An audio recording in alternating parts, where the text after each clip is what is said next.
Hi guys, I just played the new Sly Cooper Thieves in Time demo on the PS3, and I'm pretty impressed. So I'm just going to make a little impressions video here, so here we go. Now first of all, we've got the gameplay.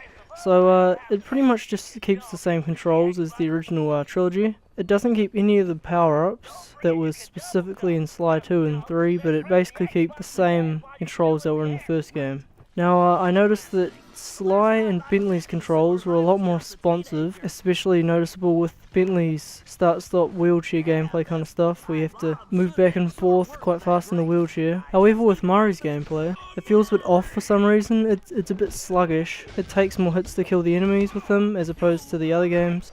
You seem to get more damage dealt to you when you're Murray. Another thing to note is that Bentley's attacks are more powerful than Murray's now. Because of this, it feels a lot more powerful to be Bentley than Murray, as Bentley is thought to be more disadvantaged than Murray as he is in a wheelchair.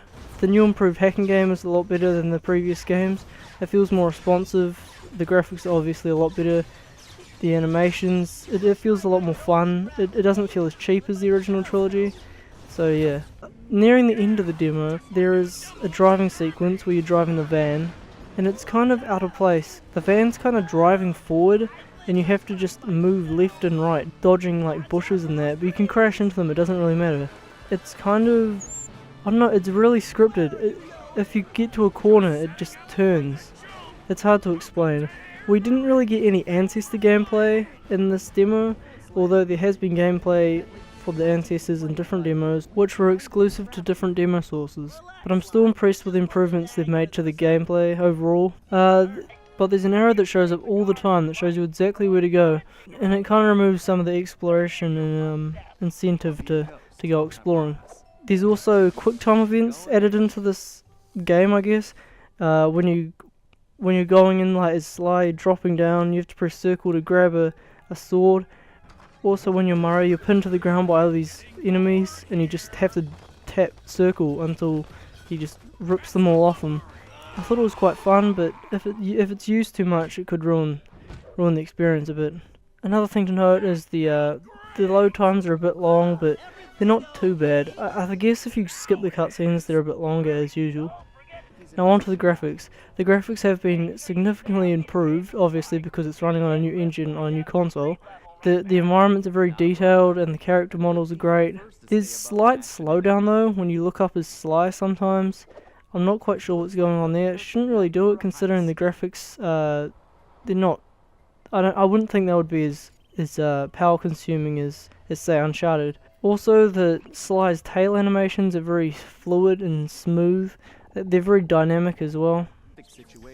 The cutscenes, they're kind of comic looky. They're kind of like Infamous. They look very well drawn. There are minor inconsistencies with characters' faces, if you get what I mean. Kind of like their nose shape changes and stuff like that. And for some reason, Sly and Carmelita look a bit off in the cutscenes. Not all the time, but sometimes they look nothing like they did in the original trilogy. And Sly looks kind of older. The soundtrack, it's great. It's got a great main theme that plays on the menu and in the first mission. It's almost dynamic. It's one of the best soundtracks I've heard in the entire trilogy. As for the story looks pretty interesting. It's kind of brought me on the game, the story mainly.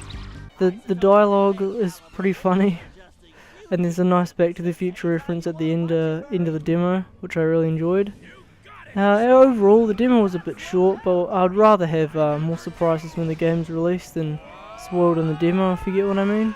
Well, I'm overly impressed with the game. It got me more hyped for it, and I think it's convinced me to buy the game when it comes out.